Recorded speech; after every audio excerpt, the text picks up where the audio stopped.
ਅੱਜ ਸਾਡੇ ਕੋਲ ਕਿਤਾਬ ਹੈ ਸਰਵਤ ਮੁਹਈਯੁੱਦੀਨ ਹੋਰਾਂ ਦਾ ਸ਼ੇਰੀ ਪਰਾਗਾ ਮੱਘ ਦੇ ਤਾਰੇ। ਪੱਲੇ ਅੰਦਰ ਬੰਨ ਕੇ ਤਾਰੇ ਅੱਗੇ ਵਧਦੀ ਜਾਵਾਂ। ਪੱਲੇ ਅੰਦਰ ਬੰਨ ਕੇ ਤਾਰੇ ਅੱਗੇ ਵਧਦੀ ਜਾਵਾਂ। ਕਿਹੜੀ ਨਗਰੀ ਦੀ ਮੈਂ ਵਾਸੀ, ਪੈ ਗਈ ਕਿਹੜੀਆਂ ਰਾਵਾਂ। ਟਾਈਟਲ ਦੇਖੋ, ਮੱਘ ਦੇ ਤਾਰੇ, ਸਰਵਤ ਮੁਹਈਯੁੱਦੀਨ ਹੋਰਾਂ ਦਾ ਸ਼ੇਰੀ ਪਰਾਗਾ। ਬੈਕ ਟਾਈਟਲ, ਸਰਵਤ ਮੁਹਈਯੁੱਦੀਨ ਹੋਰੀ ਪੰਜਾਬੀ ਸ਼ੇਰ ਕਹਿਣ ਦੇ ਵਿੱਚ ਆਪਣੀ ਇੱਕ ਨਵੇਕਲੀ ਪਛਾਣ ਰੱਖਦੇ ਨੇ। ਉਹਨਾਂ ਨੇ ਇਸ ਤੋਂ ਪਹਿਲਾਂ ਕਣੀਆਂ ਤੇ ਸੇਕ ਸੁਨੇੜੇ ਦੇ ਸਰਨਾਮਿਆਂ ਹੇਠ 2 ਸ਼ੇਰੀ ਪਰਾਗੇ ਪੰਜਾਬੀ ਅਦਬ ਨੂੰ ਦਾਨ ਕੀਤੇ ਨੇ। ਉਹਨਾਂ ਦੀ ਪਛਾਣ ਬਤੌਰੇ ਸ਼ਾਇਰਾ ਅਜੋਕੇ ਸਮੇਂ ਦੇ ਮੌਜ਼ੂ, ਅਜੋਕੇ ਸਮੇਂ ਦੇ ਖਿਆਲ ਉਹਨਾਂ ਦੀ ਸ਼ਾਇਰੀ ਦੇ ਵਿੱਚ ਸਾਨੂੰ ਨਜ਼ਰ ਆਉਂਦੇ ਨੇ।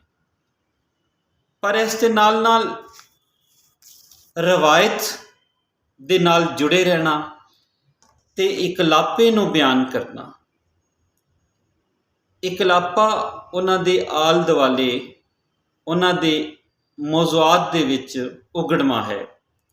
ਇਹ ਸ਼ਾਇਦ ਇਸ ਲਈ ਵੀ ਹੈ ਕਿ ਉਹ ਅਜੋਕੇ ਸਮੇਂ ਦੇ ਉਸ ਇਨਸਾਨ ਦੇ ਕਰਬ ਨੂੰ ਬਿਆਨ ਕਰਦੇ ਨੇ ਜਿਹੜਾ ਇਕਲਾਪੇ ਦੀ ਹਯਾਤੀ ਆਪਣੇ ਉੱਤੇ ਤਾਰੀ ਕੀਤਾ ਹੋਇਆ ਹੈ ਤੇ ਉਸ ਵਿੱਚੋਂ ਨਿਕਲਣ ਲਈ ਉਹ ਖੁਦ ਹੀ ਬੇਬਸ ਨਜ਼ਰ ਆਉਂਦਾ ਹੈ।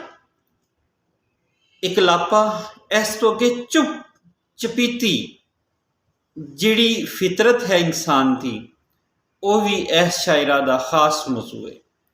ਰਾਤ ਦੇ ਹਨੇਰੇ ਤੇ ਸੁਪਨੇ ਵੇਖਣਾ ਤੇ ਰਾਤ ਦੇ ਹਨੇਰੇ ਵਿੱਚ ਜਾਗਣ ਵਾਲੇ ਉਹ ਇਨਸਾਨਾਂ ਦੀ ਗੱਲ ਕਰਨਾ ਜਿਹੜੇ ਤਾਰੇ ਗਿਣ ਰਹੇ ਨੇ, ਜਿਹੜੇ ਸੁਪਨੇ ਵੇਖ ਰਹੇ ਨੇ, ਜਿਹੜੇ ਆਪਣੀ ਹੋਂਦ ਦੇ ਪਿੱਛੇ ਨੇ, ਆਪਣੇ ਆਪ ਨੂੰ ਪਛਾਣਨਾ ਚਾਹੁੰਦੇ ਨੇ।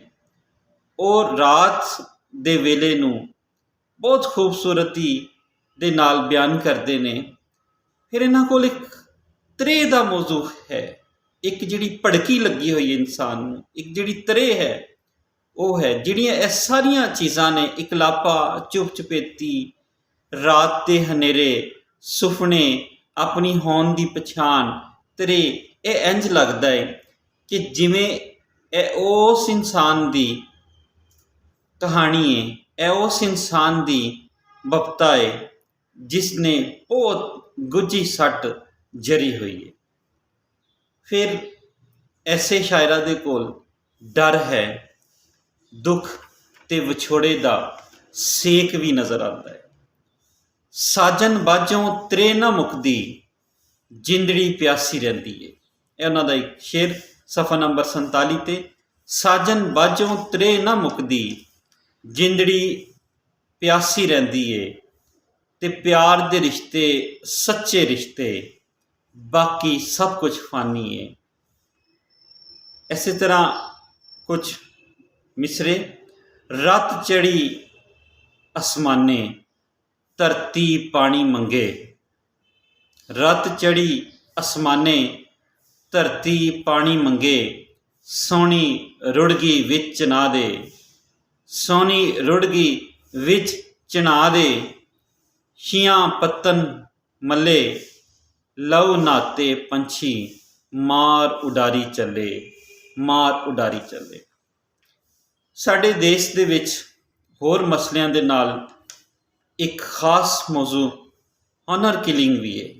ਇੱਜ਼ਤ ਵਾਸਤੇ, ਗੈਰਤ ਵਾਸਤੇ ਜਿਹੜਾ ਕਤਲ ਕੀਤਾ ਜਾਂਦਾ ਹੈ, ਉਹ ਮੌਜ਼ੂ ਇਨਕਲਾਬੀ ਮੌਜ਼ੂ ਹੈ। ਬਹੁਤ ਘੱਟ ਸ਼ਾਇਰਾਂ ਦੇ ਕੋਲ ਇਹ ਮੌਜ਼ੂ ਮਿਲਦਾ ਹੈ। ਫਿਰ ਇਸ ਤਰ੍ਹਾਂ ਉਹਨਾਂ ਨੇ ਇੱਕ ਨਜ਼ਮ ਦੇ ਵਿੱਚ ਆਨਰ ਕਿਲਿੰਗ, ਪੂਰੀ ਨਜ਼ਮ ਐਸੇ ਮੌਜ਼ੂ 'ਤੇ ਲਿਖੀ ਇਸੇ ਤਰ੍ਹਾਂ ਉਹ 8 ਮਾਰਚ ਦੇ ਦਿਹਾੜੇ ਜਦੋਂ ਸਵਾਣੀਆਂ ਦਾ ਦਿਹਾੜ ਹੈ, ਸਵਾਣੀਆਂ ਆਪਣੇ ਹੱਕਾਂ ਵਾਸਤੇ ਵਕਾਲਾ ਕਰਦੀਆਂ ਨੇ ਅਤੇ ਫਿਰ ਬਹੁਤ ਵੱਡੇ ਵੱਡੇ ਇਜਤਮਾ ਹੁੰਦੇ ਨੇ, ਇਕੱਠ ਹੁੰਦੇ ਨੇ, ਜਿਹਦੇ ਵਿੱਚ ਉਹ ਆਪਣੀ ਸੋਚ, ਆਪਣੀਆਂ ਮੰਗਾਂ ਸਾਹਮਣੇ ਰੱਖਦੀਆਂ ਨੇ। ਸਵਾਣੀਆਂ ਦੇ ਜੰਮਣ 'ਤੇ ਖੁਸ਼ੀ ਨਾ ਹੋਣ ਵਾਲਾ ਜਿਹੜਾ ਸਮਾਜ ਹੈ, ਨਾ ਕਰਨ ਵਾਲਾ ਜਿਹੜਾ ਸਮਾਜ ਹੈ, ਉਹ ਇਸ ਦਾ ਮੌਜੂ ਹੈ। ਇਸੇ ਤਰ੍ਹਾਂ ਬੋਲ ਕੁੜੇ ਤੂੰ ਬੋਲ ਨਜ਼ਮ ਦੇ ਵਿੱਚ ਵੀ ਇੱਕ ਸਵਾਣੀ ਆਪਣੇ ਹੱਕ ਮੰਗ ਰਹੀ ਹੈ। ਜ਼ੁਲਮ ਜਬਰ ਅੱਜ ਦੀ ਦੁਨੀਆ ਦੀਆਂ ਜਿਹੜੀਆਂ ਘਟਨਾਵਾਂ ਨੇ ਉਸ ਨੂੰ ਮੌਜੂ ਬਣਾਇਆ ਹੈ। ਫਸਾਦ ਕਿਵੇਂ ਫੈਲ ਰਿਹਾ ਹੈ, ਦੁੱਖ ਅਤੇ ਦਰਦ ਕਿਵੇਂ ਵੱਧਦਾ ਜਾ ਰਿਹਾ ਹੈ ਔਰ ਉਸ ਨੂੰ ਖ਼ਤਮ ਕਰਨ ਲਈ ਕੋਈ ਉਪਰਾਲਾ ਨਹੀਂ ਕੀਤਾ ਜਾ ਰਿਹਾ। ਇਹ ਸਾਰੇ ਇਸ ਸ਼ਾਇਰਾ ਦੇ ਕੋਲ ਮੌਜੂ ਨੇ। ਉਹਨਾਂ ਨੇ ਜਦੋਂ ਦੁੱਖ ਦਰਦ ਕਰਬ ਫਸਾਦ ਸਵਾਣੀਆਂ ਜ਼ੁਲਮ ਸਹਿ ਰਹੀਆਂ ਨੇ, ਇਹ ਸਾਰੇ ਜਦੋਂ ਮੌਜੂ ਦੇਖੇ ਨੇ ਅਤੇ ਉਹਨਾਂ ਦਾ ਦਿਲ ਰੋਂਦਾ ਕੁਰਲਾਉਂਦਾ ਹੈ ਅਤੇ ਫਿਰ ਉਹ ਸਾਰੀ ਕੁਰਲਾਹਟ, ਉਹ ਸਾਰਾ ਵਹਿਣ ਜਿਹੜਾ ਹੈ ਉਹ ਉਹਨਾਂ ਦੇ ਸ਼ੇਰਾਂ ਦੇ ਵਿੱਚੋਂ ਨਜ਼ਰ ਆਉਂਦਾ ਹੈ। ਆਪਣੀ ਹੋਂਦ ਦਾ ਮਤਲਬ ਪਾਵਨ, ਆਪਣੇ ਆਪ ਨੂੰ ਜਾਣਨ ਦਾ ਇਹੋ ਵੇਲਾ, ਇਸ ਦੇ ਅੰਦਰ ਜੋ ਕਰਨਾ ਕਰ ਜਾਣਾ ਹੈ। ਹੋਣ ਤੋਂ ਪਹਿਲਾਂ ਮੈਂ ਕੀ ਸੀ, ਹੁਣ ਮੈਂ ਹਾਂ ਤੇ ਕੀ ਹਾਂ। ਹੋਵਨ ਤੋਂ ਪਹਿਲਾਂ ਮੈਂ ਕੀ ਸੀ, ਹੁਣ ਮੈਂ ਹਾਂ ਤੇ ਕੀ ਹਾਂ। ਜਦ ਨਾ ਹੋਵਾਂਗੀ ਤੇ ਖਬਰੇ, ਫਿਰ ਮੈਂ ਕੀ ਹੋ ਜਾਵਾਂਗੀ। ਸੁਪਨੇ ਦੇ ਹਵਾਲੇ ਨਾਲ ਲਿਖਦੀਆਂ ਨੇ, ਇੱਕੋ ਸੁਪਨਾ ਮੁੜ ਮੁੜ ਆ ਕੇ ਨੀਂਦਰ ਮੇਰੀ ਠੱਗਦਾ ਏ। ਯਾਦ ਦੇ ਬੂਹੇ ਬੰਦ ਕਰਾਂ ਤੇ ਦਿਲ ਅੰਦਰ ਮੱਗਦਾ ਏ। ਇਹੀ ਮੱਗਦੇ ਤਾਰੇ ਸਾਨੂੰ ਅਜਿਹੀਆਂ ਨਜ਼ਮਾਂ ਦੇ ਨਾਲ ਪੂਰੇ ਹੋਏ ਲੱਗਦੇ ਨੇ। ਫਿਰ ਇਸੇ ਤਰ੍ਹਾਂ ਲੰਘਦਾ ਵੇਲਾ, ਗਵਾਚੇ ਵੇਲੇ, ਲੰਘੇ ਹੋਏ ਵੇਲੇ, ਚੇਤੇ ਦਾ ਚਾਨਣ ਉਹਨਾਂ ਦੀਆਂ ਨਜ਼ਮਾਂ 'ਚੋਂ ਮਿਲਦਾ ਏ। ਇੰਨਾ ਯਾਦ ਏ ਮੇਰੇ ਮਗਰੋਂ, ਇੰਨਾ ਯਾਦ ਏ ਮੇਰੇ ਮਗਰੋਂ ਇੱਕ ਹਨੇਰੀ ਝੁੱਲੀ ਸੀ। ਫਿਰ ਇਸੇ ਤਰ੍ਹਾਂ ਇਹ ਲਾਲ ਹਨੇਰੀ ਨਜ਼ਮ ਹੈ। ਹੌਲੀ ਹੌਲੀ ਆਲ ਦੁਆਲੇ ਸ਼ੋਰ ਸ਼ਰਾਬਾ ਵੱਧਦਾ ਰਿਹਾ, ਦਿਨ ਵੀ ਅੱਗੇ ਟੁਰਦੇ ਰਹੇ, ਵੇਲਾ ਆਪੇ ਲੰਘਦਾ ਰਿਹਾ।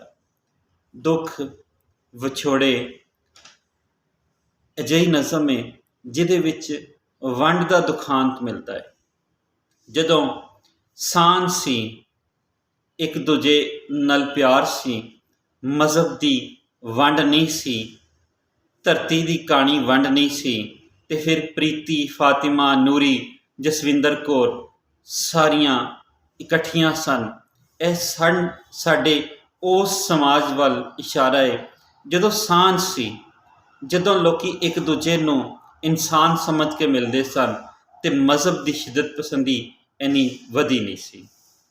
ਫਿਰ ਮੱਘਦੇ ਤਾਰੇ ਦੇ ਹਵਾਲੇ ਨਾਲ, ਜਿਹਨੂੰ ਵੇਖ ਕੇ ਚੇਤਾ ਉਹਦਾ ਹਰ ਵਾਰੀ ਆ ਜਾਂਦਾ ਹੈ। ਜਿਹਨੂੰ ਵੇਖ ਕੇ ਚੇਤਾ ਉਹਦਾ ਹਰ ਵਾਰੀ ਆ ਜਾਂਦਾ ਹੈ।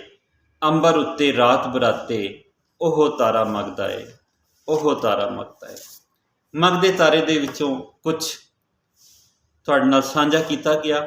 ਉਹਨਾਂ ਦੀ ਸ਼ਾਇਰੀ ਕਿਵੇਂ ਦੀ ਲੱਗੀ ਤੁਹਾਨੂੰ, ਇਸ ਦੇ ਹਵਾਲੇ ਨਾਲ ਪੂਰਾ ਉਹਨਾਂ ਦਾ ਸ਼ੇਰੀ ਪਰਾਗਾ ਮੱਘਦੇ ਤਾਰੇ ਪੜ੍ਹਨ ਦੀ ਮੰਗ ਕਰਦਾ ਹੈ। ਇਹ ਸਰਵਤ ਮੁਹੀਉਦੀਨ ਹੋਰਾਂ ਦਾ ਸ਼ੇਰੀ ਪਰਾਗਾ ਹੈ, ਜਿਹਦੇ ਕੁੱਲ ਸਫ਼ੇ 112 ਨੇ। ਇਹਦੇ ਵਿੱਚ 53 ਨਜ਼ਮਾਂ ਨੇ। ਇਹਦਾ ਮੁੱਲ ਹੈ 450 ਰੁਪਏ। Sulekh book makers, printing, publishing, editing, 67 second floor, Madina tower, Firozpur road, Lahore ਤੋਂ ਇਹ ਕਿਤਾਬ ਬਹੁਤ ਸੋਹਣੇ ਅੰਦਾਜ਼ ਨਾਲ ਛਾਪੀ ਗਈ ਹੈ। ਮੱਘਦੇ ਤਾਰੇ, ਸਰਵਤ ਮੁਹੀਉਦੀਨ ਹੋਰਾਂ ਦਾ ਸ਼ੇਰੀ ਪਰਾਗਾ। ਇਹ ਉਹਨਾਂ ਦੇ ਸ਼ੇਰੀ ਪਰਾਗੇ ਦੇ ਟਾਈਟਲ ਦੀ ਤਸਵੀਰ ਤੁਹਾਡੇ ਨਾਲ ਸਾਂਝੀ ਕੀਤੀ ਜਾ ਰਹੀ ਹੈ।